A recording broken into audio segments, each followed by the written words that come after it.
এখানে এই লোকটি গাধার গায়ে পানি দিয়ে দেয় আর সঙ্গে সঙ্গে ওই গাধাটি সুন্দর একটি গাড়িতে পরিবর্তন হয়ে যায়। আব্বে এই গাধা এত সুন্দর ভাবে কিভাবে হয়ে গেল গাড়ি? এখন তো এই গাড়িটার দাম 1 কোটি টাকা হবে।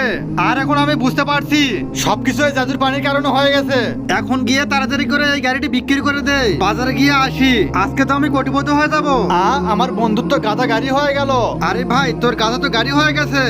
আমার মনে হয় তুই যে পাগল হয়ে গেছিস। এই যে তোমরা যদি আমার কথা না বিশ্বাস করো আমার সাথে চলো ওখানে, এখনই দেখতে পারবে। হ্যাঁ চলো। এই যে দেখো তোমার কথা এখানেই ছিল, সেটা গাড়ির পরিণত হয়ে গেছে।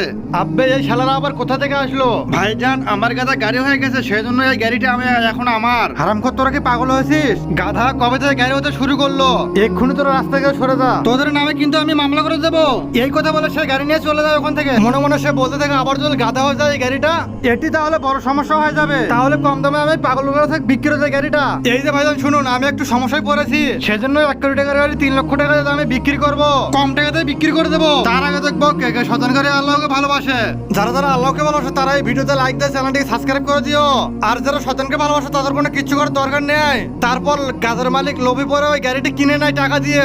এই জন্য গাড়ির চাবি এই কথা বলে লোকটি ওখান থেকে পালিয়ে যায় আর সাথে সাথে গাড়িটি গাধা হয়ে যায়। আরে ভাইজান তোমার পিছনে দেখো, আব্বে ওই হারামখোর তো আমাদেরকে বোকা বানিয়ে চলে গেল এখান থেকে।